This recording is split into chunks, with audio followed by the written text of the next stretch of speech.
Halo teman-teman semua, kembali lagi bersama saya di channel ini. Hari ini kita akan membahas topik yang mungkin kontroversial bagi sebagian orang tentang keberadaan hantu dalam perspektif ilmiah dan rasional. Pernahkah kalian mendengar cerita hantu dari teman atau keluarga? Atau bahkan mengalami sendiri kejadian yang dianggap supernatural? Mari kita kupas tuntas dengan pendekatan logis. Pertama-tama, penting untuk dipahami bahwa kepercayaan terhadap hantu sudah ada sejak ribuan tahun lalu. Setiap budaya memiliki cerita hantu mereka sendiri. Tapi tahukah kalian bahwa banyak cerita hantu sebenarnya memiliki motif politik dan sosial? Contohnya, di Eropa abad pertengahan, cerita tentang penyihir dan hantu perempuan sengaja disebarkan untuk mendiskreditkan kaum perempuan. Perempuan yang memiliki pengetahuan pengobatan tradisional atau hidup mandiri sering dituduh sebagai penyihir. Ini adalah contoh nyata bagaimana cerita hantu digunakan sebagai alat kontrol sosial.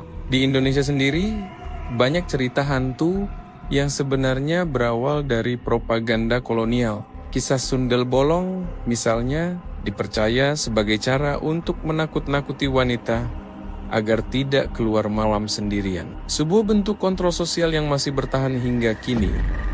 Kita bisa menghargai cerita rakyat sebagai warisan budaya tanpa harus mempercayainya secara harfiah. Industri hiburan juga berperan besar dalam memperkuat kepercayaan ini.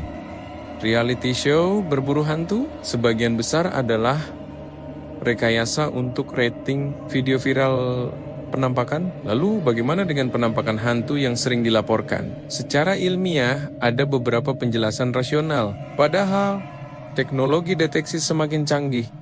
Kamera thermal, EMF meter, bahkan peralatan laboratorium paling sensitif tidak pernah bisa membuktikan keberadaan hantu secara konklusif. Biasakan bertanya, apakah ada bukti konkret? Apakah ada penjelasan yang lebih masuk akal? Mari kita bicara tentang bukti ilmiah. Hingga saat ini, belum ada satupun bukti yang bisa diverifikasi secara ilmiah tentang keberadaan hantu. Pertama, fenomena pareidolia, kecenderungan otak kita untuk melihat pola yang familiar dalam objek random. Kedua, kondisi psikologis seperti sleep paralysis yang sering disalahartikan sebagai pengalaman supernatural.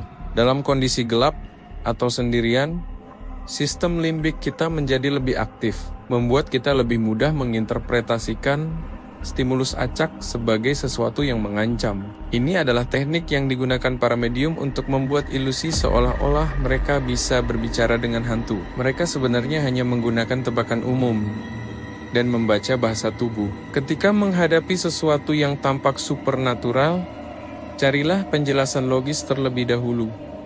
Ya, ekonomi karena ada industri besar yang bergantung pada kepercayaan ini, dari film horor hingga wisata mistis. Berapa banyak orang yang menolak kesempatan bagus karena takut tempat angker? Berapa banyak anak yang trauma karena dijejali cerita hantu? Ada begitu banyak misteri alam yang masih perlu kita pecahkan dengan metode ilmiah. Banyak yang merupakan hasil edit atau bahkan sengaja dibuat untuk mendapat views. Yang menarik, ketakutan terhadap hantu justru bisa dijelaskan secara neurologis. Otak kita diprogram untuk waspada terhadap ancaman potensial. Banyak pemburu hantu yang mengklaim bisa berkomunikasi dengan arwah.